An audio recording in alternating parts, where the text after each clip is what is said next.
Bueno, buenos días. No quiero retrasar más por respeto a las personas que habéis llegado temprano. Y simplemente, pues nada, daros las gracias por estar aquí de nuevo. Esta jornada que finaliza el Congreso va a ser muy interesante, igual que la jornada de ayer. Vamos a tocar temas de mucha actualidad, como la inteligencia artificial. Vamos a hablar de los derechos fundamentales relacionados con los delitos de odio. Y luego, al final, vamos a tener algo muy importante, sobre todo para las personas que os vaya a apuntar al turno de delitos de odio, que va a ser una mesa no, yo no diría experiencias, pero sí, bueno, para acercarnos a las realidades que luego a lo mejor vamos a tener que defender, porque son personas que pertenecen a colectivos potencialmente vulnerables hacia los delitos de odio. Sin más, le voy a dar la palabra a mi compañera Carmen Santiago, que ella va a presentar la primera mesa. Gracias. Pues muchísimas gracias, Charo, y muchísimas gracias a todos ustedes por acompañarnos de nuevo esta mañana. Esto pita un poco. Ya está. Vale. Bueno, pues como les decíamos, es un placer para mí pues, presentar a los dos intervinientes en esta mesa. Bueno, pues que nos van a hablar de un tema muy interesante, muy actual y poco conocido para algunos de nosotros. Yo confieso que hasta hace unos meses pues no me había metido nada, no conocía nada sobre inteligencia artificial y ahora mismo pues estoy, permítame la expresión, flipando auténticamente. En esta mesa tenemos a Tomás Fernández Villalaza. Él es el director de la Oficina Nacional de Lucha contra los Delitos del Odio, el ONDOD, dentro del Ministerio del Interior, y bueno, pues lleva destinado en esta unidad desde su creación en 2018.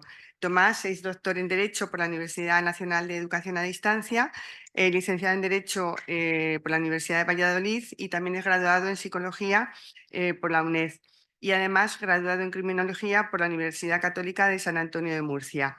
Tomás, además de estos estudios, pues es comandante de la Guardia Civil, colabora con varias universidades y tiene también diversas publicaciones en el campo del derecho y de la criminología. Y bueno, de mi parte lo conozco hace ya pues, un montón de años, desde que comenzó la Oficina Nacional de Delitos de Odio, y le puedo decir que es una persona absolutamente comprometida con la lucha contra los delitos de odio, dispuesto siempre a colaborar, a organizar formaciones con policía o con Guardia Civil, con abogados, con ONGs, y la verdad que es un placer tenerlo con nosotros. Y también nos acompaña Maite Martín Valdivia. Maite es catedrática de universidad del Departamento de Informática de la Universidad de Jaén. Maite es toda una autoridad en todo el tema de inteligencia artificial. Ha sido vicerrectora de la Universidad de Jaén. Pertenece también al grupo de investigación SINAI, que son sistemas de inteligencia inteligentes de acceso a la información. Desde 2007 hasta 2019 formó parte de la Junta Directiva de la Sociedad Española para el Procesamiento del Lenguaje Natural, del lenguaje natural, y bueno, pues colabora estrechamente con ONDO, con la Oficina Nacional de Delitos de Odio, y ahora mismo está desarrollando el proyecto ALIA, que es un proyecto nacional para desarrollar el chat GPT español. O sea, que imagínense. Y además, bueno, pues también trabaja con la Agencia Digital Andaluza como experta en inteligencia artificial y ha desarrollado la estrategia de inteligencia artificial de Andalucía. Y bueno, impresionante currículum para esta mañana y yo sin más pues le cedo la palabra tanto a Tomás como a Maite. Muchas gracias, Carmen, por la presentación. Muchas gracias a todos por estar esta mañana aquí y muchas gracias también al Colegio de Abogados de aquí, a Charo especialmente, ¿no?, de Málaga, por invitarnos, ¿no?, a la Oficina Nacional de Lucha contra Delitos de Odio del Ministerio del Interior también a este congreso, ¿no? Pues vamos a empezar, yo empiezo un poco, como se dice, de telonero de lo que viene después, ¿no?, del aspecto ya después más técnico, ¿no?, en el ámbito de lo que es la inteligencia artificial. Pero sí me gustaría antes un poco explicar Siempre se dice mucho esa terminología, ¿no? De vender mi libro, ¿no? Y es más que nada esa expresión, más que nada porque se conozca un poco, de forma muy, muy resumida, lógicamente, la Oficina Nacional, quienes estamos, qué hacemos, de forma muy rápida. Y después ya sí que nos adentramos, ¿no?, en el ámbito del discurso de odio como un delito de odio específico, porque tenemos que diferenciar entre delito de odio y discurso de odio, ¿no? Y para ello ha habido distintos proyectos que hemos participado desde la oficina, pero en el último que estamos y que termina a 30 de junio de este año, proyectos normalmente todos ellos financiados por la Comisión Europea, y en el que estábamos embarcados el último, el proyecto Real App, y donde una de las herramientas que comentara Maite, pues también de gran interés y que creíamos que era también muy interesante añadir, ¿no?, en este proyecto, y por lo cual nos aprobó, ¿no?, la Comisión Europea para terminar unas conclusiones y dar paso a Maite, ¿no? Bueno, en este caso, la Oficina Nacional de Lucha contra Delitos de Odio. Estamos dentro de la Secretaría de Estado de Seguridad del Ministerio del Interior. Lo componemos miembros de Policía Nacional y de Guardia Civil.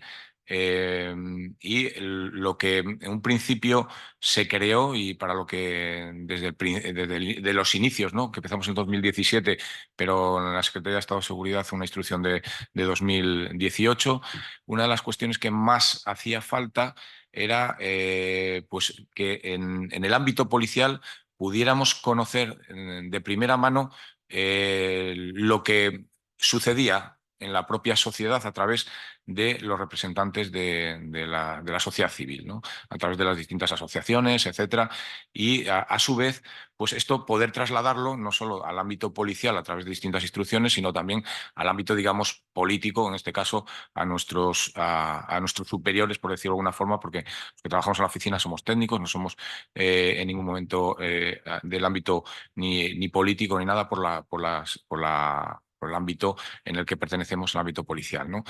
Entonces, lógicamente se nos incluyeron distintas funciones y entre ellas la más importante, como digo, era esa relación directa, lo más directa posible, con lo que denominamos el tercer sector, con la sociedad civil.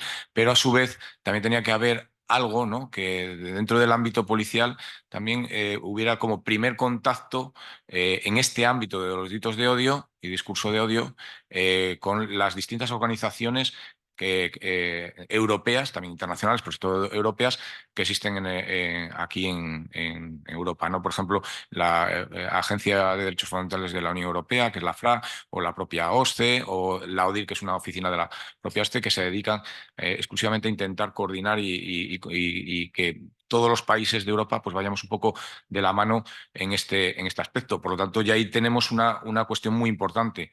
Lo que estemos en la Oficina Nacional de la Lucha contra el de Odio es intentar siempre seguir esas recomendaciones para que tanto de la FRA y sobre todo de la OSCE, para intentar unificar los distintos países europeos lo más posible dentro de, lógicamente, cada uno la normativa que tenemos, ¿no?, en cada país, esa lucha, prevención y lucha en el ámbito de los delitos de odio y discurso de odio, ¿no? Y bueno, también con CEPOL, que es como una, digamos a decir, una academia, una formación europea a nivel policial, ¿no? Pero después también les invito a que vayan a la página, ¿no?, del Ministerio del Interior, y justo debajo de la fotografía que haya en su momento, tenemos la página ONDOZ, donde ahí tienen un montón de material, de guías didácticas que vamos realizando con otros profesionales, de planes de acción, que ahora estamos en el segundo plan de acción, del protocolo de actuación de las fuerzas y cuerpos de seguridad, y que se pueden descargar, todo es descargable, para que sobre todo no solo cualquier persona, sino también personas que puedan ser víctimas de delitos de odio conozcan todo lo que hay en este ámbito, y sobre todo para poder lograr denunciar, ¿no? También, digamos, a través de nuestra Dirección General de Coordinación de Estudios, al Secretario de Estado de Seguridad y demás, pues hacemos propuestas y participamos en ciertas comisiones también legislativas. Ahora mismo pues estamos con una comisión de expertos. Tuvimos la primera ayer, ¿no?, para intentar a nivel estatal, o sea, a nivel ya nacional, regular un poco lo que se llama la figura del facilitador procesal en el ámbito de las personas con discapacidad del desarrollo, discapacidad intelectual, para hacer, digamos, intentar que se inicie, ¿no?, una normativa a nivel estatal sobre esta materia, que ahora se está haciendo, en vez de abajo arriba, digamos, al revés, ¿no? Se está haciendo mucho en determinadas comunidades autónomas, pero tiene que haber algunas cuestiones que son comunes. Y cómo no, pues este ámbito del Big Data, de los algoritmos, del ámbito también del punto de vista de proyectos europeos, en el cual estamos inmersos, ¿no? Una vez visto unas pinceladas muy rápidas, pues lógicamente no es lo mismo, que muchas veces lo confundimos y decimos, no, el delito de odio es el 510 y ya está, ¿no? Tenemos que diferenciar una cosa, lo que es el delito de odio, que para eso hay otras mesas, pero es tan sencillo como que puede ser cualquier hecho delictivo del ámbito del Código Penal, cuando estamos hablando de delito, ¿no? Pero siempre y cuando exista una motivación de prejuicio, sobre todo los tenemos en el 22.4 Código Penal, en esa agravante genérica. Pero después también, dentro del delito de odio, podemos decir que podemos desgranar algo más específico, que es el discurso de odio, porque tiene su propia especificidad.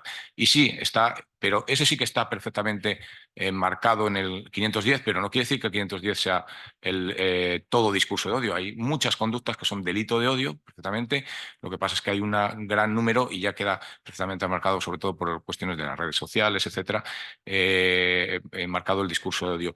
Y nosotros en estos proyectos lo que hemos ido buscando es, al final, en el ámbito sobre todo de redes sociales, de Internet, incluso con algunas herramientas, pero que sepamos que el discurso de odio puede ser también un folleto, puede ser muchas otras cuestiones. No nos tenemos que quedar solo en el ámbito de las redes, que es el que más nos ocupa, ¿no?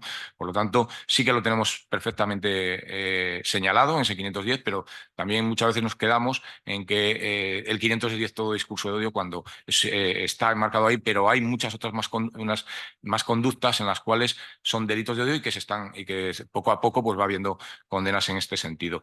No me voy a extender, lógicamente, porque estos son objeto de otras ponencias, pero tienen que ser números clausus, como sucede en el artículo 22.4. En este aparece ya el agravante, igual que viene en el artículo 22.4, qué colectivos son los que se protegen, y son esos los colectivos. No existe, por ejemplo, profesión, que podrían ser los periodistas, toreros, policías nacionales, guardias civiles. O sea, no está ahí. Por lo tanto, no existe esa posibilidad. Existen otras posibilidades, digamos, en el ámbito normativo, pero no está dentro de los delitos de odio cuando se hace por profesión, ¿no? Entonces es lo que queremos decir, números clausus. Y la superagravante, que ahí es donde intentamos en este enfoque, ¿no?, los distintos proyectos, sobre todo por el elevado número de personas y sobre todo porque también, no solo ya desde el punto de vista policial, sino también otros desde el punto de vista social, el intentar ir creando y después ya ir, digamos, mejorando el corpus para que puedan ir aprendiendo los distintos algoritmos, porque eso nos supone una ayuda muy importante, porque no es lo mismo el tener que tener un montón de personal para que esté ciberpatrullando, que esté haciendo que un algoritmo ya te lo elija, te lo mande y tú lo supervisas, o los expertos lo vamos supervisando. O sea, no quiere decir que todo lo que diga el algoritmo va a misa, como se dice, ¿no?, en este caso en la expresión, sino que hay una validación posterior, ¿no?, en este sentido.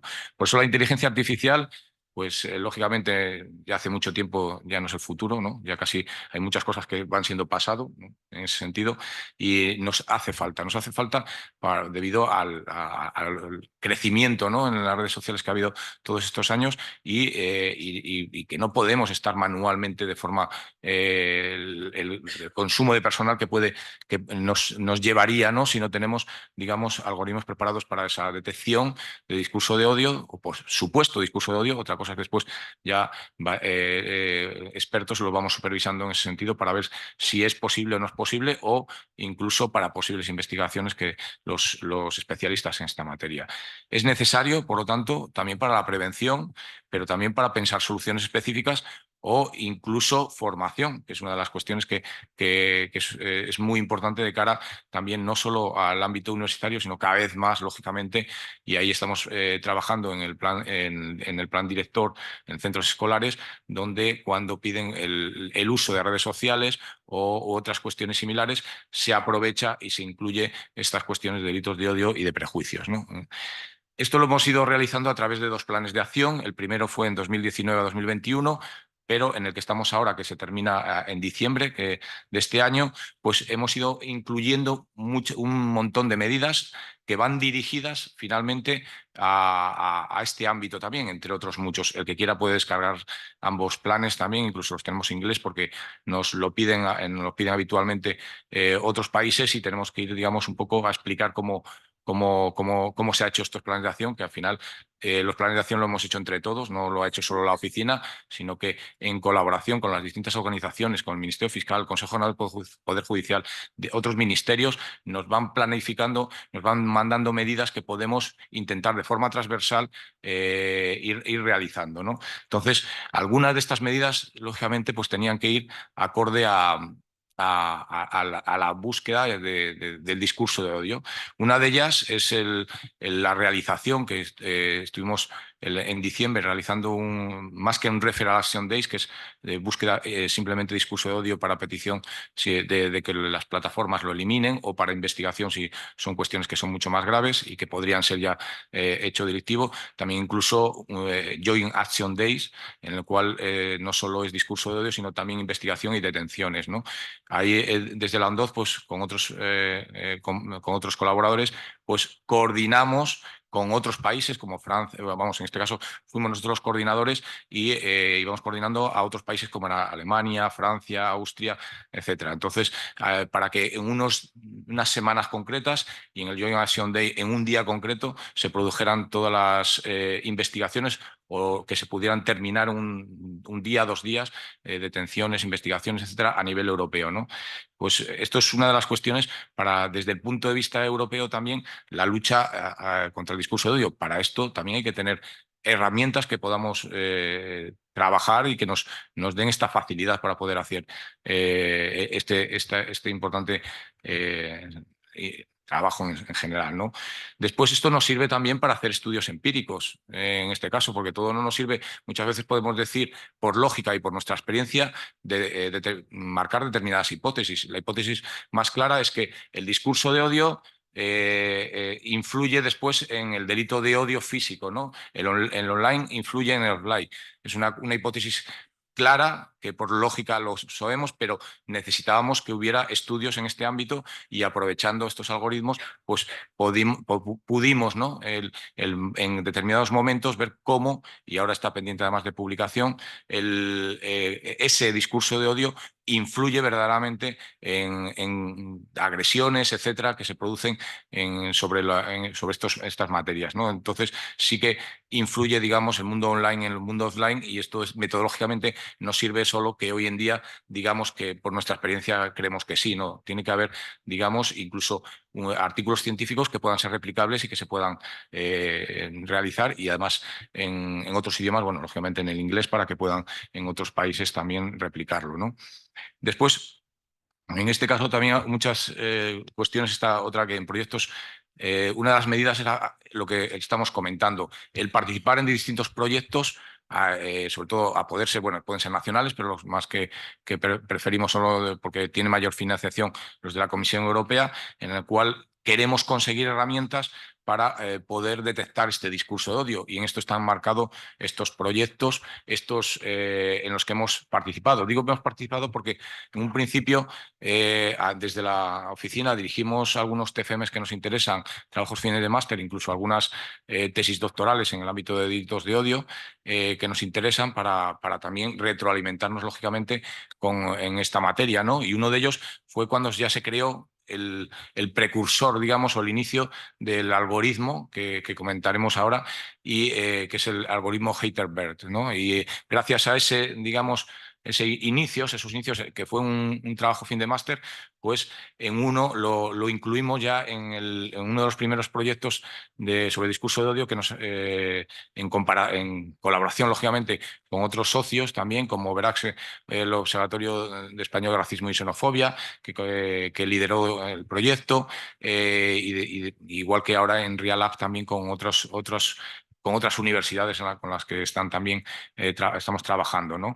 El primero era el proyecto Alreco, discurso de odio, racismo y xenofobia, mecanismos de alerta y respuesta coordinada. Y esto, al final, lo que fuimos es ir creando un mayor corpus para que de acuerdo fuera aprendiendo ese algoritmo, y nos sirvió como base también para en el que terminamos a finales de este mes el proyecto que está actualmente. Esto está todo también publicado, simplemente cuando se ponga, bueno, en este caso Alreco, pero ya terminó, pero Real App también en cualquier buscador aparecerá, ¿no? En el cual el líder del proyecto es Soberaxe, también el Ministerio de Inclusión, y nosotros como socios también, pero que teníamos un paquete de trabajo, el W3, en el cual era el más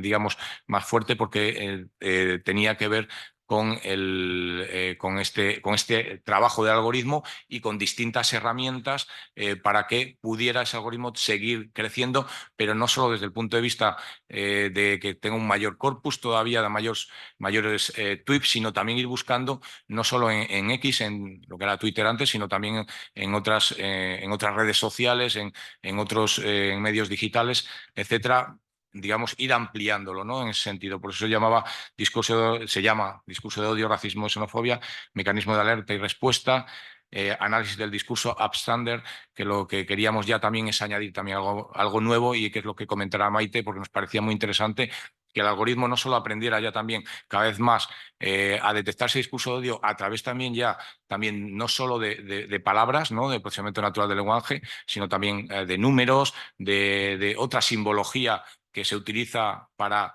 digamos, humillar, denigrar, insultar, etcétera, a determinadas personas, que el algoritmo tiene que ser vivo, tiene que ir cambiante con la norma, con las formas, ¿no? que vamos hablando, comunicándonos normalmente, ¿no? Pero también era necesario, o creíamos que, y ahora después iremos siguiendo haciendo estudios a ver cómo va funcionando, es que hubiera esa contrarrespuesta, esa contranarrativa de forma automática, que lo hiciera el propio algoritmo, ¿no? Y que después comentará Maite, que es una de las herramientas que se ha trabajado en este proyecto Real App, ¿no? Y bueno, esto es en la página que pueden incluir en cualquier momento, o sea, pueden meter en cualquier buscador Real App y les saldrán esta página. Y aquí lo más importante es que el necesario trabajo con distintos socios, y también, como no, con las universidades, que al final el ámbito policial, el ámbito, me da lo mismo también incluso desde el punto de vista de fiscalía, que también con los que estamos trabajando muy habitualmente, de los ministerios en general, me da lo mismo, porque también aquí es Ministerio de Inclusión, estamos en el Ministerio de Interior, etcétera. Y las universidades tenemos que trabajar conjuntamente para aprovechar el conocimiento y la expertise, ¿no? de cada uno de ellos, ¿no? O que incluso muchas veces una universidad está trabajando más una materia y otras universidades trabajan otra. Entonces, aquí aprovechamos en ese paquete de trabajo para crear distintas herramientas para mejorar ese algoritmo, ¿no? En este sentido, por ejemplo, quisimos, para poder mejorar también y ampliar el corpus del aprendizaje, puede aprender este algoritmo, pues se creó esta plataforma, ¿no? de etiquetado social, para que todo lo que pudiéramos ir incluyendo en ese corpus, para que fuera pudiendo aprender el algoritmo, cuanto más tuviera, mejor. Entonces creamos una plataforma para que distintas organizaciones sociales que están formadas pudieran, digamos, ir incluyendo un mayor corpus, y así avanzar, y tuviéramos millones, por ejemplo, de tweets en el ámbito de X, ¿no? A través del procesamiento natural del lenguaje, para conseguir esa automatización, pero siempre, como digo, porque muchas veces se hablan muchas cosas, ¿no? Y se ven muchas cosas en distintas noticias, en distintos lugares, y esto todo está supervisado siempre por expertos, para ver si posiblemente puede ser un delito de odio, en este caso discurso de odio, pero delictivo, o simplemente podría ser algo administrativo de la 15/2022, pero que todavía no se puede aplicar porque no se ha nombrado la autoridad administrativa, y bueno, al final es necesario esa supervisión en este caso, ¿no? Esa supervisión para ver lo que estamos diciendo, si a lo mejor es posible una libertad de expresión, que después eso, no obstante, cuando vemos algo que puede ser delictivo, a que le corresponde es al juez, ¿no? Pero sí, por lo menos que haya ya un filtrado, primero ya el algoritmo, lo que ha aprendido, y después esa supervisión final, porque a lo mejor es algo, expresión de mal gusto, o a lo mejor puede ser algo ya que puede ser una infracción administrativa o un delito que puede ser, que es lo que denominamos discurso de odio, ¿no? Ahí tenemos algún ejemplo, en este caso, que localiza el propio algoritmo, ¿no? Para hacer después otra herramienta que necesitábamos, lógicamente, para no tener que hacerse civil patrullaje o tener que buscarlo cualquier persona que quiera ver si hay discurso de odio o no, a través de web scraping y web crawling, pues lo que iba haciendo es un rastreo, ya para no quedarnos solo también con Twitter, que hubiera un rastreo, ¿no? En la web, ¿no? Esto ya lo fueron distintas universidades, la Autónoma, por ejemplo, también en este caso también la Autónoma de Madrid, Carlos III, también de Madrid, que realizó esta otra herramienta, y después la última, que veremos que lo hizo a través de la catedrática de Maite de la Universidad de Jaén. Pero era una cuestión que también nos interesaba porque nos está abriendo también poco a poco más el que el algoritmo fuera aprendiendo en el contexto, que es una de las cuestiones que también nos puede hacer avanzar, porque finalmente eso puede ser muy importante para en unas diligencias policiales también poder el que haga el que la policía en este caso o en general pueda incluir en las diligencias cuestiones que tienen que ver de la investigación y que puedan servir para, en el escrito de acusación correspondiente de los fiscales, poder acusar correctamente y finalmente que el juez tenga unas pruebas, por lo menos pruebas indiciarias suficientes para poder condenar a una persona. Y estos son inicios todavía que hay que trabajarlo más, pero este nos pareció muy importante y que a la vez sirvió para adaptar, digamos, a la contranativa que realizó Baite y su equipo a cada tipo de persona. Y esto es lo que llamamos el estudio del perfilado. Esto lo hizo Carlos III, esta herramienta, el perfilado de autores y víctimas. ¿Qué es lo que se buscaba aquí? Que a través de, en este caso es otro algoritmo, pues pudiera ir viendo si esa persona que el algoritmo, el Heidelberg, ha encontrado como puede ser discurso de odio, pues este otro algoritmo fuera aprendiendo y estuviera conectado con el mismo para que pudiera, digamos, saber si esa persona cuántos tweets ha realizado, si es si lleva realiza muchos tweets a lo largo del día, de la semana, etcétera, o también incluso a quién va dirigido esos tweets. Sí que es verdad que lo que observamos en los estudios que se han realizado es que la mayoría de las personas se dirigen no a todos los colectivos cuando realizan discurso de odio por regla general, sino que suelen tener un colectivo diana, una de las cuestiones que también vimos, ¿no? Y esto sirvió también un poco para buscar, para adaptar esa contranarrativa también a cada tipo de persona, que esto es lo que ya fue la otra herramienta, porque como vemos en el proyecto Real App, hemos ido incluyendo distintas herramientas para que nos sirvan para detectar el discurso de odio, pero que nos sirva también para ir en contra, para que alguien le conteste, digamos, a ese que ha realizado ese posible discurso o delito de odio o discurso de odio, o a lo mejor es algo de mal gusto, pero que haya una contranarrativa, una contrarrespuesta automatizada, que no lo tengamos que hacer nosotros directamente, ¿no? Y eso lo explicará después Maite, porque además es muy, muy interesante y está, la verdad es que no es una de las cuestiones que estamos luchando desde hace bastante tiempo, ¿no? Sí que quería poner, porque claro, decimos, sí, hay de mal gusto, pero ¿cómo podemos saber qué es discurso de odio o no? Incluso nosotros también desde el ámbito policial para realizar las diligencias. No me voy a poner a detener aquí, pero esto es de una recomendación número 15 de la ECRI. Salió. Pues mira, entonces... pues esto es importantísimo. Además lo tenemos en el protocolo de actuación de las fuerzas y cuerpos de seguridad. Incluso cuando modifiquemos el protocolo queremos esto, ya lo hemos hablado además tuvieron aquí al fiscal especialista de odio, Miguel Ángel Aguilar.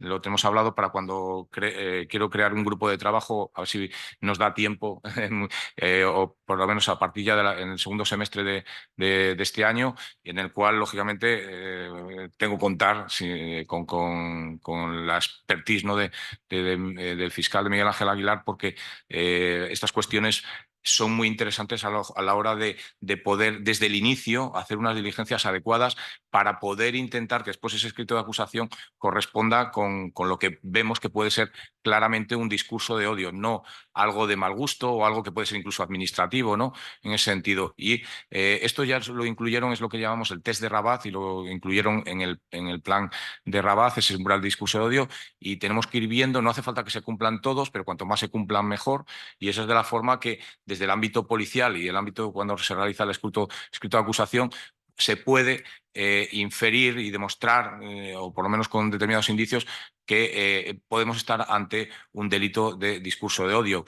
Lo más importante, eso es importantísimo, lógicamente, por eso esa herramienta que acaba de comentar de Carlos III nos puede ayudar, aunque eso hay que ir mejorándola todavía más, el contexto, ver el contexto, o sea, no me vale un tuit, un calentón, sino que tiene que haber más tuit o en otras herramientas, porque eso queremos que Real App también vaya más a herramientas, no solo al rastreo de algunas cuestiones que pueda haber en la red y a Twitter, sino que irnos también a aplicarlo en TikTok o en otras, pero claro, lógicamente tienes que empezar por algo, ¿no? El contexto es muy importante para demostrar esa motivación, y entonces no es lo mismo una persona que hace un tweet y ya está, y no ha habido más, u otro que está en distintos grupos, realiza y escribe tweets, por ejemplo, u otras, cualquier mensaje hacia un colectivo, hacia otro, en distintos medios, en distintos momentos. Entonces, ese contexto es muy importante. Después, la capacidad de las personas a influir sobre los demás, ¿no? Eso también es importante. ¿Quién es el que lo hace? No es lo mismo una persona que sea un influencer, que tenemos hoy en día, que alguien que no suele aparecer por las redes, simplemente tan sencillo por el número de seguidores, y por lo tanto también el número de seguidores. Lógicamente, no es lo mismo una persona que no tiene nadie que le siga que una persona que tiene 1 millón de seguidores, ¿no? Al final eso tiene que ver mucho para esa capacidad de influencia, ¿no? hacia los demás, porque como sabemos en los actos preparatorios, en la provocación, ¿no? Pues ahí puede provocar después el online pasar al offline, ¿no? Y la naturaleza y el fuerza del lenguaje utilizado no es lo mismo, por eso también poco a poco hay que ir estudiando también determinados lenguajes que no es lenguaje, que son signos. Entonces, por eso el algoritmo ha tenido que ir aprendiendo. Entonces, y después no es lo mismo también algún tipo de insulto, etcétera, que otra cosa es la incitación ya directa a la violencia. Esas cuestiones también es muy importante indicarlas y saber para poder diferenciarlo, ¿no? También lo que habíamos comentado, no es lo mismo un calentón que decimos, algo aislado, algo reiterado y que vaya a distintos colectivos. El medio utilizado depende, no es lo mismo una persona que está en un discurso y estamos 10 personas ante un público o en redes sociales y los seguidores que estaba comentando, o la propia naturaleza de la audiencia. ¿A quién va dirigido? No es lo mismo a un determinado grupo genérico o a lo mejor a determinados grupos neonazis u otros que sabe que tiene de seguidores. Entonces la peligrosidad es mayor. Por lo tanto, todas esas cuestiones es una forma de objetivar cuestiones que pueden ser subjetivas, que están en el contexto y que puede servir y eso lógicamente es una labor investigativa. Si tenemos un algoritmo que también nos va recogiendo ya alguno de estos datos, solamente supervisar y añadir alguna cosa más. Es una de las vías que seguimos en este caso. Esto es importantísimo y lo queremos también desarrollar un poco más de acuerdo además que ahora ya viendo algunas sentencias, está viendo algunas condenas también de discurso de odio. Cada vez también estamos teniendo algunas más de delito de odio, muchas en el deporte, como la que hemos tenido hace poco, hace 2 días, 3, con el tema de Vinicius, por ejemplo. O sea, eso también nos ayuda a nosotros para por dónde ir, la jurisprudencia, cómo lo va aplicando, ¿no? Como conclusiones finales, para dejar a Maite ya, pues al final es importante la persecución, la lucha, la prevención de delitos de odio y discurso de odio también, porque lo que estamos protegiendo es la dignidad, el bien jurídico protegido, ¿no? La dignidad y los derechos fundamentales, los derechos universales, el artículo 1, ¿no? De la ley el convenio de derechos universal, no me sale ahora, el convenio para protección de derechos universales, bueno, 1948, ¿no? El propio artículo 1, que la dignidad la tenemos todas las personas por el mero hecho de ser personas, pero para eso no solo. Exactamente, los derechos humanos, exactamente, que ya con la rapidez. Pero para eso no solo hace falta formación de la sociedad en general, empezando ya desde el principio en las etapas tempranas, que son muy importantes porque ahí influye muchas cuestiones de donde derivan los delitos de odio y discurso de odio, que son los prejuicios negativos. Hay que empezar desde el inicio para ir luchando contra esos prejuicios, eliminándolos, pero eliminar no puedes eliminarlo, digamos, de un momento para otro, sino que eso son generaciones, y para eso hace falta esa no solo formación, también sensibilización de toda la sociedad, y por ello estas herramientas que tenemos las necesitamos, pero de momento, y ojalá, porque ya a veces me da un poco miedo, ¿no?, que las podamos seguir supervisando los humanos, porque nunca se sabe dónde llegaremos, ¿no?, en ese sentido. Y nada, le dejo ahora a Maite y muchas gracias por su atención. Perdona que haya ido rápido.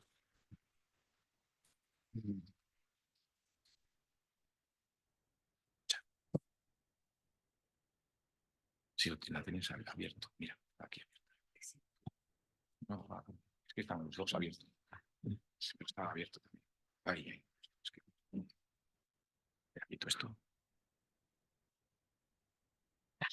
Bueno, pues nada, buenos días a todos y a todas. Gracias primero por la presentación y por supuesto por la invitación.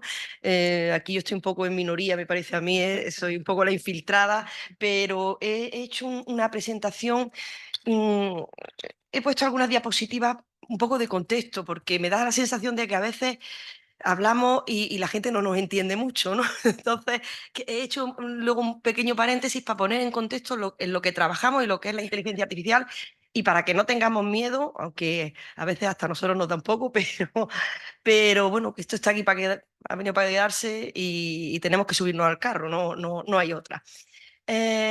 Lo primero que quiero poner es que voy a poner luego una serie de ejemplos que tienen un discurso, un lenguaje ofensivo, y que por supuesto esto no representa mis puntos de vista. Ya lo ha comentado Carmen, que soy catedrática de Departamento de Informática, pertenezco al Grupo SINAI, ahí tenéis el contacto, permitidme que os tutee. Nosotros llevamos trabajando en el Grupo SINAI, que es Sistema Inteligente de Acceso a la Información, desde hace ya muchos años. Se creó en el año 2001 y desde su inicio hemos trabajado en lo que se conoce como procesamiento del lenguaje natural.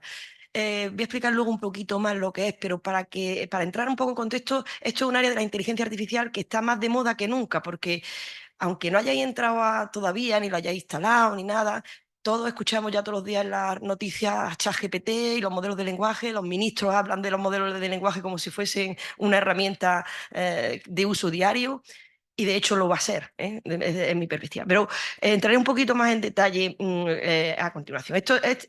Nosotros, como digo, hemos trabajado siempre en procesamiento del lenguaje natural en muchas áreas. Hay unas de biomedicina en las que estamos muy avanzados, en textos legales, pero una de las áreas es precisamente la detección de discurso de odio. Empezamos a trabajar con la detección de discurso de odio hace mucho. En realidad trabajábamos en un marco común de detección de comportamientos inapropiados en redes sociales. Era lo que llamamos nosotros sistemas de alerta temprana, que es lo que en el Alreco, lo que pasa es que, claro, nosotros estamos en Jaén y tenemos que ir con nuestra maletilla a vender nuestros productos, y en Madrid, pues a la gente lo pillan antes, por eso eran universidades de Madrid. Pero llevábamos muchos años trabajando en estos comportamientos inapropiados de noticias falsas, ciberacoso, temas de problemas de salud mental, que son ahora más importantes que nunca. Tenemos aquí un equipo importante con muchos proyectos trabajando en temas de TCA, de problemas de la alimentación, de la conducta alimentaria, que en chicas jóvenes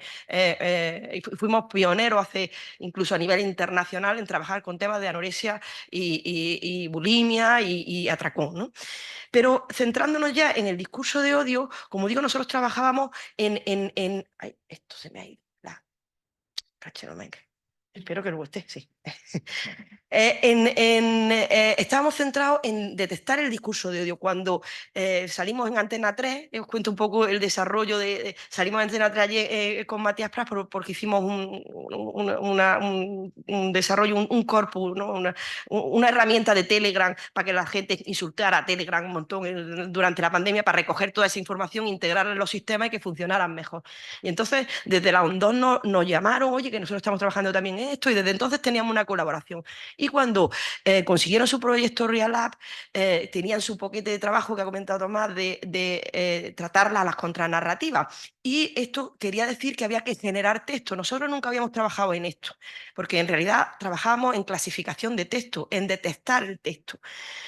Pero nos pareció muy interesante porque en realidad es que no había nada a nivel científico, bueno, por supuesto en España no había nada, en español no había nada, pero es que en inglés había una cosita muy chiquitita que había hecho un italiano, Marco Guerini, con el que ahora colaboramos, y que, bueno, pues tenía resultados pues, muy mediocres, la verdad, en aquella época. Estoy hablando del año 2020, del año 2022, todavía ChatGPT no había aparecido.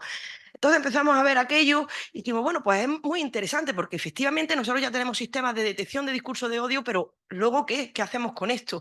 Y se veía que lo que hacían las plataformas, y si tenéis Twitter o cualquier cosa de estas, veis que cuando hay ellos entienden que hay un comportamiento inapropiado, lo bloquean. El mensaje lo que hacen es bloquearlo directamente. Pero esta estrategia que se sigue en las plataformas digitales más habituales es contraproducente muchas veces. Primero porque el algoritmo se equivoca, lo veíamos antes, puede ser que haya determinado que es discurso de odio y realmente no lo sea. Y después porque hay mucha gente y muchas organizaciones que dicen que no se debe bloquear nada. ¿Quién es la plataforma esta para decirme que esto es discurso de odio o no? Aunque lo haya determinado un algoritmo, que es mejor pues dejarlo y que la gente sea capaz de determinar si es discurso de odio o no. Y en tercer lugar, y para mí yo creo que es lo más importante, es que existen una serie de estudios que sociológicamente nos dicen que cuando se bloquea un mensaje y un lector está, por ejemplo, leyendo un hilo de Twitter o de X, como se llama ahora, ve un mensaje bloqueado, automáticamente se pone a favor del hater, incluso sin haber leído el mensaje, con lo cual es totalmente contraproducente. Así es que se están utilizando otras herramientas fundamentalmente en campañas muy acotadas en el tiempo. Por ejemplo, en la campaña de Bolsonaro se utilizaron a voluntarios para que estuvieran monitorizando las redes y fueran desarrollando manualmente lo que se llaman contranarrativas, es decir, son mensajes positivos que intentan contrarrestar ese odio y tienen que tener una serie de características. La primera es que tienen que estar en contra, por supuesto. No pueden ser más ofensivas que el propio discurso de odio. Tienen que ser todo lo informativas que puedan, es decir, tienen que dar datos para que el lector sea capaz por sí mismo de convencerse de lo que está leyendo de odio realmente no es así, que hay otras perspectivas y hay otros puntos de vista. Y por último, tiene que ser veraz. Así es que esto se estaba haciendo de manera manual, pero esto también lo comentaba Tomás, esto es inasumible. Tú lo puedes hacer durante un periodo corto de tiempo en una campaña, con voluntarios, con ONG, incluso con gobiernos que vean que hay una amenaza, pero esto no se puede hacer manualmente per se. Así es que empezamos a pensar que podíamos intentar hacer algo de manera automática. Ya os digo que nosotros todavía no habíamos hecho nada de generación del lenguaje, ni existían los grandes modelos de lenguaje. Existía BERT, que es lo que estaba basado el HaterBERT, que estaban empezando ya a verse un poquito así, que podían tener una serie de capacidades, pero nosotros lo que queríamos es ir un poquito más allá. Y entonces os voy a hacer aquí el paréntesis este que os digo de lo que son los modelos del lenguaje, de lo que es ChatGPT, para que en tan poco tiempo no os voy a explicar mucho, pero por lo menos para que entendáis un poquillo lo que nosotros trabajamos, como os decía, en procesamiento del lenguaje natural, que es parte de la inteligencia artificial y de la informática. Y me gusta poner esta diapositiva porque cuando yo le explicaba a mis padres y a mi hermano, a mis amigos que trabajaban en procesamiento del lenguaje natural, pues que decían, esto es una paja mental, por decirlo más y pronto. Paso de que me cuenten lo que es porque no lo voy a entender. Y me daba la sensación de que bueno, ahora es muy fácil porque ahora le dices que es lo que está basado ChatGPT, ya todo el mundo lo entiende, pero me da la sensación de que es que no entendían el concepto de lenguaje natural. Y lenguaje natural no es ni más ni menos que el idioma que utilizamos los humanos de manera natural para comunicarnos. Fijaos que el procesamiento del lenguaje natural es un área de la inteligencia artificial que lo que quiere decir es que la inteligencia artificial lo que trata es de realizar sistemas computacionales para simular un comportamiento humano que hacemos de manera natural los humanos. En el caso del procesamiento del lenguaje natural, la manera que tenemos de comunicarnos a través de los idiomas, no de un lenguaje creado artificialmente para otro tipo de comunicación, como puede ser, por ejemplo, comunicarnos con una máquina, los lenguajes de programación, el código Morse, lenguaje de signos, Se ha creado artificialmente porque necesitamos comunicarnos no de la manera natural que tenemos los humanos. Y como os digo, la inteligencia artificial lo que hace es simular un comportamiento humano. Si pensáis en la robótica, pues lo que hace es simular el movimiento, que es muy complicado, aunque parezca una tontería, es muy complicado. La visión por computador, la percepción que tenemos los humanos cuando vemos, que parece muy sencillo para nosotros, pero eso para una máquina es dificilísimo. Pues lo mismo pasa con el procesamiento del lenguaje natural. Un área que es multidisciplinar o combina muchísimas otras áreas y que está centrada en la comunicación. Me gusta poner también ese dato del 55% porque, claro, nosotros como llevamos toda la vida siendo el patito feo de la inteligencia artificial y centrándonos en el procesamiento del lenguaje natural, y ahora cuando escuchamos inteligencia artificial, este sistema de inteligencia artificial en las noticias, esto está hecho con una herramienta de inteligencia y la inteligencia, bueno, pues en más de la mitad de las ocasiones que escucháis inteligencia artificial, esas herramientas están basadas en PLN, en procesamiento del lenguaje natural, en tecnologías del lenguaje humano, llamadlo como queráis, pero es procesamiento del lenguaje natural. ¿Y cuál es el objetivo final? Como decíamos, lo que intenta desde siempre es que los ordenadores generen y entiendan el lenguaje igual que lo hacemos los humanos. Y hasta hace 2 años, yo esto que doy muchas charlas divulgativas para convencer a las niñas que vengan a hacer informática, todas estas cosas, siempre decía, esto es ciencia ficción, porque la tecnología está en otra cosa, está en hacernos la vida más fácil, en hacer, por ejemplo, Siri y todas estas cosas están basadas en PLN. Pero esto no lo vamos a ver. Y hace 2 años, justamente en noviembre del 2022, esto se ha acabado porque efectivamente ahora sí que las computadoras han aprendido a generar el lenguaje de la misma manera que hacemos los humanos y mejor. De hecho, ahora vamos a ver unos ejemplos y veréis cómo yo no soy capaz de hacer una contranarrativa tan buena como hacen los sistemas. Por ahora no entienden, ¿vale? Por ahora no entienden, pero se están poniendo muchos esfuerzos y esto va muy rápido. Yo nunca he visto evolucionar tan rápidamente. Hay muchos esfuerzos por ponerle coto a esto. Bueno, esto sería otra charla. Me encantaría hablar de todas cosas de ética, de sesgo y todas estas cosas, pero esto va rápido y tenemos que adaptarnos. Ahí veis la cantidad de noticias que han salido. ¿Y en qué está basado ChatGPT? Porque es una de las partes en las que hemos utilizado nosotros en las contranarrativas.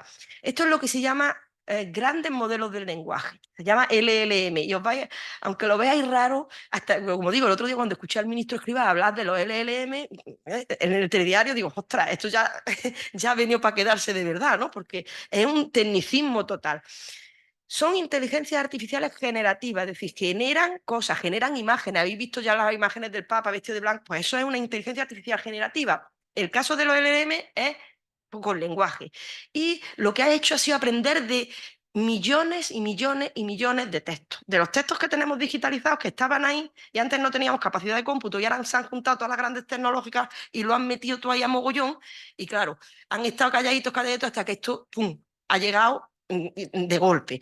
Está basado, para que lo escuchéis, nada más, en una arquitectura que es de redes neuronales profundas que se llaman transformers y bueno, si utilizáis traductores habréis visto el cambio tan grandísimo que hace 10 años es que eso no funcionaba ni para atrás, pero es que tú ahora le puedes hablar a una máquina y ya directamente lo traduce, directamente. Ahora ya podemos ir a Japón, que nos van a entender porque antes no sabían inglés, los japoneses, pues ya vamos a poder ir nosotros incluso hablando español. Y como os digo, ChatGPT es precisamente uno de esos modelos. BERT también empezó así, el Hatterbird también. Cuando salió es de una empresa propietaria que se llama OpenAI, en la que hay que pagar para utilizar la versión buena, la 4. La libre, la GPT 3.5, que es la que utilizamos libre, esa no hay que pagarla, a no ser que la uses también, nosotros la tenemos que utilizar porque la metemos en nuestros programas, pero es muy poquito, la verdad es que se han portado bien, no es como Elon Musk que nos ha pegado un clavazo con Twitter, pero estos son baratillos. ¿Y cómo se han entrenado? Se han cogido todos los textos que hay, imaginaros toda la Wikipedia, todos los textos que hay en redes sociales, que es impresionante. Y lo que han aprendido es a predecir qué palabra es la más probable tras un contexto dado, ni más ni menos. Por eso tiene alucinaciones, que es uno de los mayores peligros, porque se ha entrenado con textos confiables y no confiables. Es decir, hay muchísima basura y si lo que tiene más probable es que te va a decir una mentira, pues te la dice porque no entiende. Es matemática pura y dura. Y tiene también muchos sesgos, sobre todo religiosos y machistas. Bueno, pues vamos ya. A mí me encantaría contar muchas cosas de estas, pero como no me da tiempo, os voy a contar a lo que he venido. Del proyecto Real Lab. Como os digo, empezamos en septiembre de 2022 empezamos a implementar una serie de modelos generativos que en aquella época, pues aquello estaba en pañales. Era el GPT-2, que es el predecesor de GPT-3, el GPT-2 María, que es el que hizo el Ministerio, se gastó muchísimo dinero en la Biblioteca Nacional, metió todos los libros de la Biblioteca Nacional y lo implementó en el BSC, en el Barcelona Supercomputing Center. Claro, el GPT-2 estaba entrenado en inglés completamente. Aquí lo que hicieron es fine-tunear lo que se llama adaptarlo al español, para que aprendiera a hablar en español. Utilizamos otro, el Flante 5 y el Bloom. Y ahora os voy a poner una serie de ejemplos. No me quiero parar aquí porque no tengo mucho tiempo. Esto es lo que hicimos, simulamos los experimentos que estaban haciendo aquel italiano, un poquito con los cosas ingleses que tenían simplemente un corpus, una colección de textos, unos pares que eran discurso de odio sacado de Twitter y la contranarrativa escrita por un humano. En inglés. Nosotros lo hicimos la traducción al español para poder coger ese discurso de odio y nosotros aplicarle nuestras tecnologías con los distintos modelos que veis, el GPT-2, el GPT-2 María y tal. Y ahora vamos con los ejemplos, que es lo más ilustrativo. Ante un discurso de odio que poníamos, los judíos son egoístas, tacaños y codiciosos, pues utilizamos allí GPT-2, pues enchufamos nuestro sistema y aquello no entendía nada. O sea, empezaba una amalgama de cosas que, bueno, pues ya está, pues era lo normal. Pero curiosamente utilizamos GPT-2 y nos salía: los judíos son los culpables de la persecución religiosa de las generaciones que educan su idea. Y para nosotros, aunque la UNDO se echara las manos a la cabeza porque esto es más ofensivo todavía que el propio discurso de odio, a nosotros nos parecía fantástico porque esto había aprendido a hablar. Es decir, teníamos ya una herramienta que por lo menos sabía hablar en español, que decía bestialidades. Bueno, pues sí, ya está. Tendríamos 3 o 4 posibilidades y que el humano decidiese, pero ya no tenía que estar el humano leyendo toda la basura, intentando escribir todos los días la misma cosa y una y otra vez, sino que ahora le dábamos una opción y si veía que era, bueno, pues no muy adecuado, pues la eliminaba y ya está. Pero elegía la que más se correspondía. Flante 5 no funcionó y Bloom también funcionó bien. Es menos fluido, parece, que GPT-2 María, porque esto también está en inglés, pero también tiene mucho odio. Al principio empieza muy bien, ¿no? Los judíos no son egoístas, no son tacaños, pero bueno, a veces fueron egoístas, no siempre fueron. Algunos judíos son egoístas y codiciosos. O sea, funciona menos fluido que GPT-2, pero también sintáctica y gramaticalmente lo podría escribir una persona, ¿no? que a lo mejor tuviese menos formación. Estábamos en eso encantados escribiendo nuestro artículo ya, aunque a los dos no le pareciera muy bien, y en noviembre del 2022 aparece GPT 3.5, que libera la API, aunque esto es una empresa, pero te deja pagando un poquito que tú enchufes su sistema. Y dijimos, bueno, pues ya está, ya que estamos, como estaba funcionando, estaba impactando en todas las otras tareas de procesamiento de lenguaje natural, dijimos, bueno, pues vamos a probarlo aquí también, a ver qué es lo que sale, no teniendo mucha esperanza. Hicimos lo mismo y el resultado fue impresionante, porque fijaos, esta es la versión primera, o sea, primerísima. Esta afirmación es injusta e ignorante. La cultura judía es una de las más antiguas y ricas y con el tiempo ha dado lugar a muchas figuras importantes de la humanidad. Además, los judíos han contribuido al mundo con sus creencias, cultura, ciencia, tecnología, filosofía, arte y mucho más. Esta contribución demuestra que los judíos son una comunidad altruista y solidaria. Esto es que yo esto no lo escribo, ¿no? Porque además le estoy dando datos, le estoy diciendo, oye, no te fijes solamente en lo que te he dicho, sino que hay otra serie de cosas que tendrías que tener en cuenta antes de ponerte a favor del hater. Así es que a nosotros nos pareció fantástico, lo evaluamos a mano con nuestras lingüistas que tenemos también en el grupo y encontramos que había mínimos errores gramaticales de concordancia de género y número en algunas cosillas, que tenía cierto sesgo, y lo más importante es que en el 5% de las ocasiones se encontraban alucinaciones, que es lo que os decía que pasa con los modelos de lenguaje, que se inventan las cosas, porque esto es un loro estocástico, que le llaman, una palabra detrás de otra, la que sea más probable. Aquí os pongo 2 ejemplos. Si os fijáis en el segundo, fijaos qué peligroso es esto, porque está aquí intentando contrarrestar, que dice, no todos los musulmanes son terroristas, pero todos los terroristas son musulmanes. Entonces está intentando contrarrestarlo muy bien, poniendo ejemplos, pero ahora pone uno de los ejemplos, que es el Partido Comunista de España, que es igual que el grapo. Nosotros aquí en España a lo mejor sabemos que no, y esto es una bestialidad, pero si tú esto luego lo traduces a otro idioma, al suajili, al que sea, y no tiene ni idea de la cultura española, va ya directamente a asociar que el Partido Comunista de España es un grupo terrorista y además que era el grapo, si escucha el grapo. O sea, esto era muy peligroso, así es que nosotros lo dábamos por válido porque, bueno, nuestra misión ya estaba cumplida para ayudar a moderadores humanos que pudieran hacer su tarea, pues tendrían que leérselo y validarse aquello era verdad o no, pero había que tener cierta precaución con GPT-3.5. En mayo aparece GPT-4, ya es que no podemos parar de hacer cosas, no podemos sacar los artículos porque cada 2 por 3 aparecen cosas nuevas.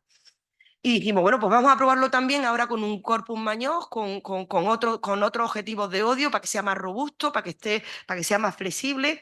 Y aquí ahora nuestra idea era comparar GPT-3.5 y GPT-4. Y la verdad es que los resultados son todavía más impresionantes. Luego tiene su segunda parte, ¿eh? Pero para lo que nosotros no venía al caso, también son impresionantes. He puesto aquí algunos ejemplos que os he sacado para que veáis que GPT-4 todavía funciona mejor que el GPT-3, pero GPT-3 en esta época ya había funcionado, ya se había quitado algunas de las alucinaciones anteriores, porque estos de OpenAI son muy cucos, nos habían dado todo libre, todo el mundo allí a mogollón, venga a darle la información. Con eso han reentrenado el sistema y sacaron una versioncilla nueva, no el Core, no el 4, ¿no? Pero también lo habían ajustado para quitarle los sesgos. El primer ejemplo, GPT-3 no lo entiende. Aquí es otra alucinación, porque dice, esta perra no tiene autismo, solo es un bicho raro. Y esto es lo que llamamos nosotros el buenismo de los modelos del lenguaje. Se han entrenado para que no sean tóxicos, no tengan sesgos, y ya te has pasado de frenada, ¿no? Porque ya le dices, esta perra no es que no es rara, es única. Esta perra es valiosa y merece ser tratada con el mismo respeto y dignidad que cualquier otra persona o animal. No sabe, o sea, piensa que es un animal, ¿vale?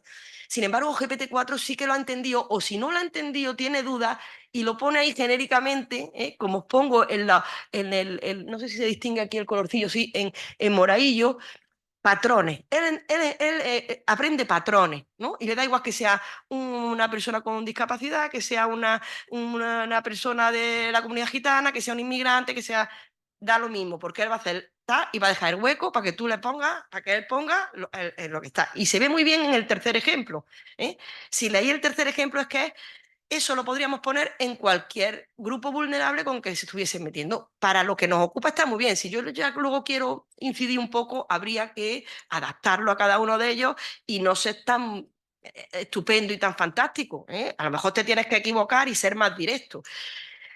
He puesto el segundo ejemplo porque, fijaos, las sutilezas que tiene incluso GPT-4. Ya no habla de discapacitados mentales, habla de personas con discapacidades mentales. Esto que ya os digo, que es que un humano no se fija ni siquiera en esto. Y os he puesto el cuarto porque de estos eran 5.000 ejemplos, y fue el único ejemplo que las lingüistas que tenemos etiquetaron como que había tenido una alucinación GPT-4. Pero como esto estuvimos precisamente con la gente está de Italia, en varios congresos, y pusimos ese ejemplo que me encantan los blancos, no me interesa nadie más. Y dice GPT-4, dice, es genial que te guste la diversidad y aprecies la belleza en todas las personas, independientemente de su origen étnico. Celebremos la diversidad y la inclusión. Y nos dijeron, mira, esto no es una mala contranarrativa, de hecho es mejor que las otras, porque es una contranarrativa directa, está poniendo en ridículo al hater y realmente lo que está haciendo es eso, poniéndolo frente al espejo. Así es que es una buena contranarrativa. Ahí ya nos planchó, porque claro, nosotros somos sociólogos y nos dimos cuenta de nuestras debilidades. Claro, nosotros lo habíamos puesto allí, este no se ha enterado como lo de la perra, este no se ha enterado de lo que estaba hablando, pero sí que se había enterado y encima estaba haciendo una contranarrativa incluso mejor. No sé. Uf, ya. Me quedan 2 o 3 minutillos por lo menos, ¿no? Vale, bueno, para que veáis, nuestro objetivo estaba cumplido.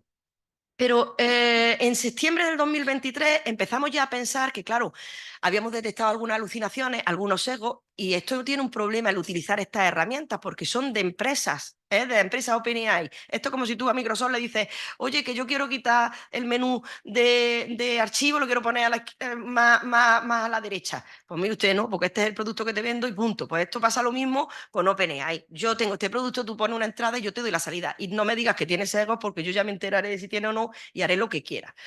Pero empiezan en verano del 2023 a liberarse todas estas. Este es el gran problema que tenemos ahora. Empiezan a liberarse. Liberarse quiere decir que están en un repositorio que cualquiera lo puede coger, entrenarlo, ponerlo y hacer, como nosotros hacemos el bien, hacer el mal y mucho mal. De hecho, se está haciendo. Ya habréis visto los phishing que hay ahora, que ya es indetectable que sea una máquina que te está intentando engañar. Entonces, claro, pero nosotros también los quisimos coger de hecho, nuestros alumnos están utilizándolo siempre, claro, desde una perspectiva ética. No todo el mundo lo hace así, pero nosotros lo que cogimos fue los modelos de Meta, de lo que es el de Facebook, que tiene un modelo liberado. Esto tiene su historia porque el modelo liberado se piensa que es porque fue un fallo de uno de los programadores que lo liberó sin querer, y entonces ya el tío dijo, bueno, pues ya, ya que lo hemos liberado vamos a pegar el pegotazo de que somos los primeros que lo hacemos muy bien y tal, pero la verdad es que le vino bien a toda la comunidad. Y Mistral, que es una startup, la única europea, que está compitiendo al mismo nivel que las americanas. Y hemos entrenado nuestros propios modelos porque aquí, si encontramos sesgos o encontramos problemas, sí que los podemos nosotros ajustar. La verdad es que los resultados también son muy buenos, hay que trabajarlos más, no es tan simple como meter el texto, sino que hay que trabajarlos más, pero más o menos tienen la misma eficiencia que podría tener GPT 3.5, más o menos la misma. Y quiero terminar con los trabajos que estamos realizando con lo que se llama cadena de pensamiento. Esto es un sistema de prompting. El prompting es la entrada que le damos a los modelos. Hay una carrera nueva que se está creando ya que se llama ingeniería del prompting, porque vamos a tener que saberle hablar a estos modelos para conseguir lo que queremos. Y es muy interesante porque, claro, nosotros hemos llegado ya a un tope en el que científicamente no podemos avanzar más en temas de contranarrativa, pero se nos abren un montón de posibilidades más. Por ejemplo, en el campo de la desinformación. Fijaos, en la cadena de pensamiento lo que se hace es que no se le da al modelo simplemente el discurso de odio y se le dice que haga una contranarrativa, que es el prompt que hemos dado antes, sino que se le va desmenuzando, se le dice que eres un experto en contranarrativa y que te voy a decir ahora que me vayas desmenuzando poco a poco las cosas, ¿no? Y entonces, la primera cosa que tienes que hacer es decirme quién es el objeto ofendido y el mensaje. Y después, una vez que lo detectes, dime dónde están los puntos clave de ese mensaje ofendido. Y por último pues ya me genera la contranarrativa, pero esto es lo último. Y entonces, fijaos, con ese mensaje de discurso de odio tan corto, que pone: los niños con síndrome de Down pueden entorpecer el proceso de desarrollo de otros niños, deben ser aislados. Puede haber alguien que diga, pues esto no es ofensivo, esto, bueno, pues puede ser libertad de expresión o puede ser... Pero fijaos lo que dice el modelo, esto está con llama, esto ya no está con GPT, aunque lo harán o lo hará igual, porque GPT 3 y 4 lo hará igual. La primera, por supuesto, que te dice que puede identificar que los niños de síndrome de Down son los que están siendo ofendidos y el mensaje cuál es. Pero fijaros en la segunda salida, porque os está dando los puntos clave en los que está siendo ofendido. Dice que es discriminatorio porque el mensaje sugiere que los niños son una barrera para el desarrollo de otros niños. Además, te da las razones por las que es discriminatorio. Que es estigmatizante porque el mensaje perpetúa estereotipos negativos sobre la condición de los niños con síndrome de Down, que tiene aislamiento, porque deben ser aislados, lo que puede afectar negativamente a su bienestar emocional y social. Y tiene implícito una negación de derechos, lo cual es inaceptable. Claro, esto, tal y como estamos hoy en día, en el que la información fluye, ya no nos enteramos de lo que está bien y de lo que está mal. Y yo abogo porque se le dé a la ciudadanía herramientas que puedan ayudarlos a decidir por ellos mismos. No se puede censurar porque al final lo va a encontrar por otro sitio, sino que tienes que educar a la gente. A mí me ha pasado, por ejemplo, con mensajes machistas, que yo no soy machista, yo soy feminista, pero tú lo ves y dices, bueno, pues bien. Pero cuando empiezan a desmenuzarte, oye, pues esto incide aquí, te abre los ojos y puedes ser capaz de responder por ti mismo. Esto yo creo que es una estrategia mucho más eficaz que cualquier otra. Así que con esto es lo que estamos ahora, lo estamos moviendo un poco a temas de desinformación, que ya veis que tenemos un problema grande. Y termino con esa diapositiva con las 3 conclusiones principales que se han demostrado que son una muy buena estrategia y ya totalmente solvente para luchar contra delitos de odio utilizando contranarrativas. El uso de los modelos open source, los que no son propietarios, los que no son de OpenAI ni de alguien que te haga pagar, sino que tú los puedes coger y luego ajustarlos a español, a catalán, a lo que sea. También se pueden utilizar, además está evolucionando mucho, hay muchas herramientas, puedes evitar sesgos con unas tecnologías que se llaman RAG y, por supuesto, la cadena de pensamiento es una estrategia más que interesante. Y nada más, muchas gracias.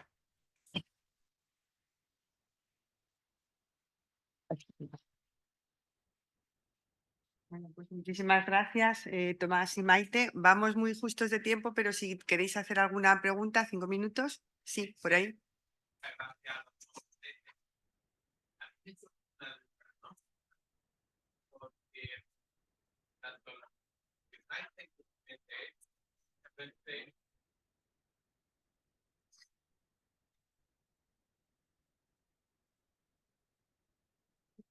Sí, sí.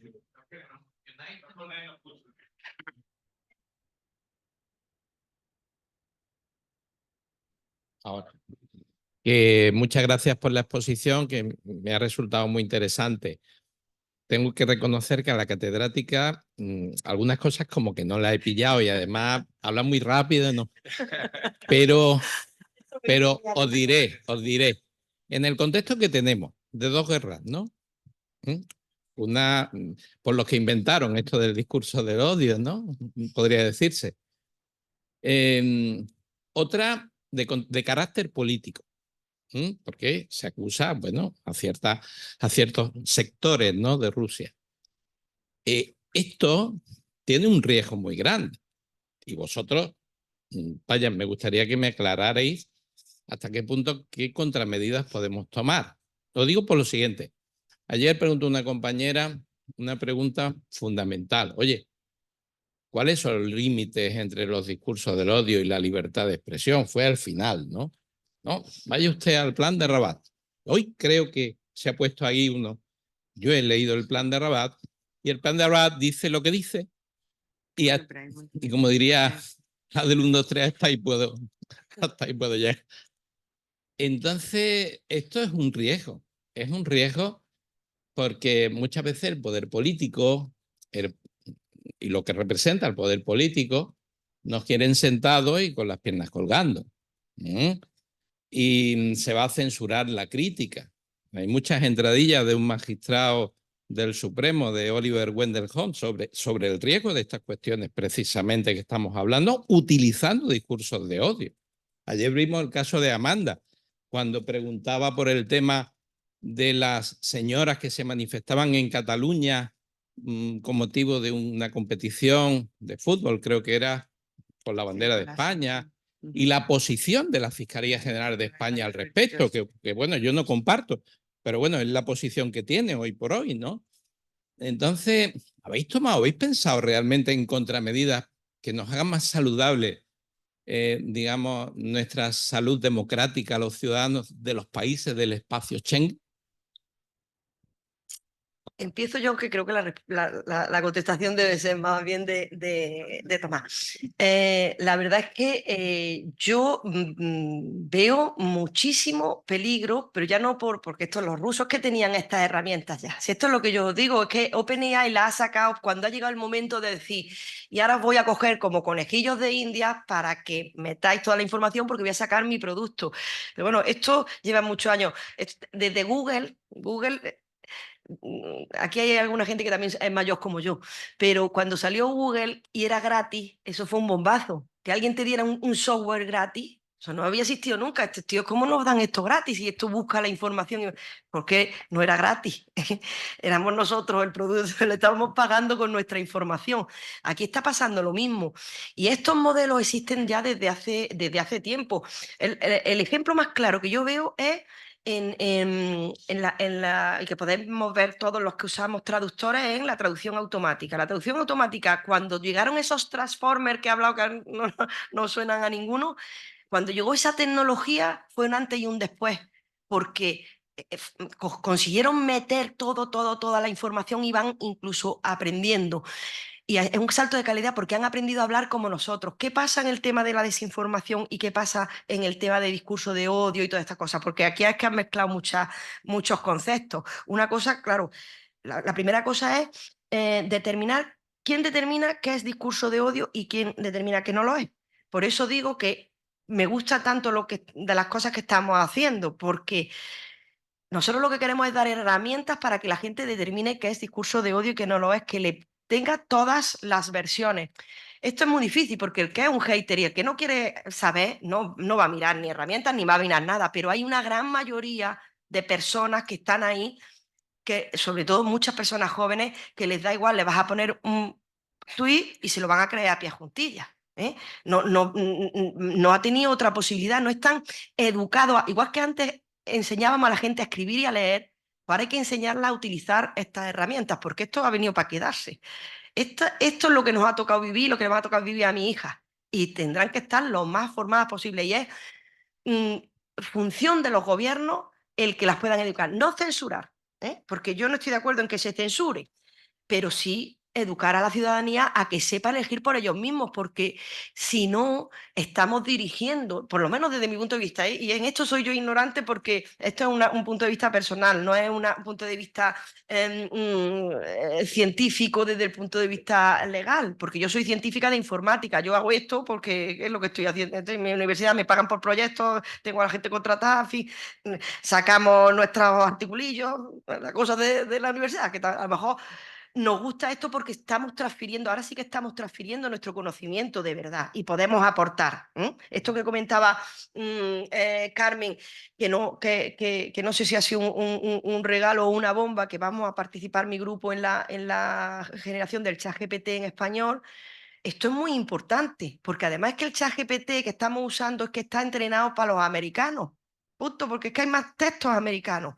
Y si nosotros no tenemos nuestros propios modelos, podremos entrenarlos con la información que son culturalmente nuestra, no el artículo, me acuerdo que ponía no sé si era El País o El Mundo, ponía más paella y menos hamburguesas. Porque claro, los modelos están entrenados con toda la información que hay en Internet, pero la información que hay fundamentalmente es anglosajona. Los artículos científicos en mi área, por ejemplo, todos están en inglés. No hay ni uno en español. Entonces, la ciencia se hace en inglés. Y esto es un grave error, porque ahora vamos a utilizar estas herramientas. Es que esto voy a poner el cuerpo todavía peor. Estas herramientas las vamos a utilizar y las están utilizando mis alumnos todos. Todos los alumnos lo están utilizando. A lo mejor la gente un poco más mayor quizás todavía no hayan metido aquí, pero todos los alumnos lo están utilizando. Están generando nuevo conocimiento que están metiendo otra vez en la rueda. Y la rueda ya viene sesgada de antes, porque están metiendo lo que te acaba de generar el modelo. Con lo cual, si está sesgado desde un punto de vista machista, xenófobo, racista, tú vas a meter más textos sesgados y vas a volver a aprender todavía más sesgado, más sesgado, más sesgado, más sesgado. Entonces, hay que poner coto. Me preguntas cómo. Tampoco te puedo decir que haya que hacer. Hay una controversia grande con la ley, por ejemplo, que se ha aprobado en Europa, me imagino que la conocéis, sobre la inteligencia artificial. Es la única ley que se ha aprobado, la primera ley que se ha aprobado para poner un poco de coto o regulación, es una regulación de la inteligencia artificial. Pero esto tiene un problema, porque fijaos lo que pasa, Mistral, que es el que he puesto ahí, es francés. Y ahora dicen, los únicos que están compitiendo con las grandes tecnológicas, que se están comiendo la tostada de todo, estos nos van a dominar, bueno, ya estamos dominados, ¿no? Pero estos han metido cabeza ahí. Entonces, ¿qué pasa? Que ahora la regulación europea les pone coto a las cosas que pueden utilizar, la privacidad de la información, los derechos de autor, un montón de cosas. Estos se van a quedar atrás. Le estamos dando ventaja a los chinos, a los rusos y a los americanos. Y los europeos a verlas venir. Entonces, yo estoy de acuerdo en que se tiene que regular porque hay muchas cosas que se pueden hacer y pueden perjudicar mucho a las sociedades. Pero ¿hasta qué punto tenemos que autorregularnos nosotros? Si no vas a regular al resto. O sea, si se regula a todo el mundo, fenomenal. Pero cuando tú a Elon Musk le digas que no, dices, bueno, pues yo me voy de España. Seguiremos sigo en otro sitio. Pero seguiremos entonces asociando Partido Comunista de España con Grapo gracias a una anotación del diario La Razón, creo que es, y a otro comentario de un señor. ¿Cómo no? Claro, por eso hay que seguir reentrenando, y cuando se vean eso, estos modelos no deben funcionar de manera independiente. O yo creo que hoy por hoy esto tiene que estar supervisado, pero mucho me temo que con la velocidad que esto lleva, el negocio y el dinero que esto va a dar, muchos no van a seguir esto. Pero es lo que digo, esto ha venido para quedarse. Si es que no hay, no quiero poner el cuerpo malo, pero que cuanta más información tengamos, mejor. No, pues No, yo la dejo hablar, yo porque ya sí, bueno, pues es muy complicado, la verdad que es muy complicado porque siempre entramos entre una colisión de dos derechos fundamentales, dos trenes, ¿no? La libertad de expresión a nivel avalada, ¿no? En la propia Constitución y otros importantes bienes, ¿no? Que tenemos, que es el tema de la dignidad, ¿no? De la persona. Entonces es muy complicado. Esto ha existido siempre. Ahora es cuando llevamos unos años, ¿no? En los cuales se está intentando, y esto es muy vivo, ¿no? Se está intentando el ir viendo dónde están esos límites. Eso al final tiene que irlo poniendo en las propias sentencias, en la propia jurisprudencia. Poco a poco, ya estos últimos años ya está viendo, porque al principio estábamos sin jurisprudencia. Ahora ya poco a poco sí que va viendo esa jurisprudencia, pero tenemos que pensar muchas veces que es que lo que siempre decíamos que era crítica, a lo mejor no era crítica. Hay muchas cosas que teníamos normalizadas debido a nuestros prejuicios que tenemos interiores, ¿no? Y lo teníamos tan normalizado que decimos, no, no, yo no puedo, ¿por qué? Si esto es una crítica, esto no, no, a lo mejor no es una crítica, a lo mejor tengo que medir un poco mis palabras porque estoy haciendo daño a alguien. Entonces, ahí es donde tenemos que ir poco a poco construyendo qué es lo que se puede decir, no se puede decir que no haga daño a otra persona y no tiene por qué ser delito. Tampoco, o sea, lógicamente el derecho penal está para la última ratio, no se puede utilizar el derecho penal para todo. Sí, exactamente, puede haber administrativa o incluso normas reguladoras desde el punto de vista de que puede ser cuestiones morales que siempre ha existido, ¿no? Dentro del ámbito moral. Esos límites, es que son, claro, ahí está, tiene que ir, lo podemos marcar la sociedad con nuestras propias normas que vamos marcando, pero finalmente cuestiones más graves, como ya desde el punto de vista administrativo o penal ya incluso, pues ya tiene que ser los propios órganos jurisdiccionales. Y poco a poco sí que se van marcando, ¿no? Pero muchas veces es una cuestión que decimos, no, pero si soy yo cuando era, yo también ya tengo una edad también, pero si eso lo decíamos y nos quedamos tan anchos, ¿no? Eso era lo normal, en el patio del colegio o lo que sea. Pues a lo mejor no era lo normal. Eso es lo que tenemos que a lo mejor ir cambiando, determinadas expresiones, determinadas cuestiones, que lo que estamos haciendo es haciendo daño a otra persona.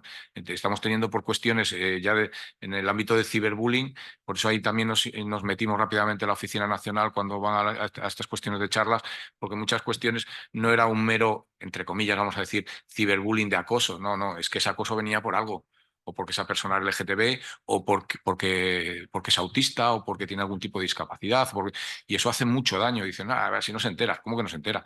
Hay personas, las personas con síndrome de Down u otras personas tienen una capacidad mucho mayor de la que creen muchas personas. O sea, tenemos todavía normalizado muchas cosas que hacen daño y que otras personas ya al final han puesto estas otras personas víctimas esa barrera para no hacerse daño, digamos, y lo han normalizado también. Pero ¿por qué tienen que normalizarlo, no? Entonces, esa lucha, pero que no viene ya de España, sino esto viene de Europa. O sea, esto viene ya exactamente porque se ha visto y, digamos, se han ido, digamos, estos colectivos han ido gracias a abrirnos un poco esa vía, ¿no? Otra cosa es que el problema de la desinformación, el problema de que algunas personas lo utilicen o malutilicen, eso lo va a haber en unos delitos, en otros, en unas acciones, en otras. Ahí es donde tenemos que ir todos aprovechando como sociedad el aprender, el mejorar como personas, y después ya el ámbito normativo pues tiene que hacer su trabajo a través de la jurisprudencia. Y poco a poco sí que va habiendo algunas sentencias en el caso donde este plan de Rabat sí que lo están utilizando como esa objetivación, y hay muchas cuestiones que lo han dicho bien claro. O sea, tenemos muchas sentencias, yo voy guardando todas también con que queda absuelto porque prima la libertad de expresión. O sea, sí que hay que ir un poco en ese sentido, ¿no? Pero al final yo pienso más muchas veces no desde el punto de vista penal, pienso más desde el punto de vista social. Y otra de las cuestiones, y que creo que ha comentado así un poco por encima Maite, que tenemos que, en este mundo, en este siglo XXI, donde la información nos llega por todas partes y a velocidades extremas, tenemos que parar un poco, reflexionar primero conocernos nosotros, qué prejuicio tengo, porque aquí todos, siempre lo digo y lo repetiré, todos tenemos algún prejuicio y muchas veces ni lo sabemos, porque lo tenemos automatizado. No todos los que escriben el discurso de odio no como delito, sino que puede ser un calentón o lo que sea, o que realiza alguna cuestión desde el punto de vista de delitos de prejuicios que llama intolerancia, es una persona mala, ¿no? Es que muchas veces lo tenemos tan automatizado de generación en generación que es que ni me doy cuenta. O sea, lo hago y no me he dado cuenta. Pues ahí es donde tengo que parar. Igual que cuando me llegan toda la información como hacia un lado o hacia otro.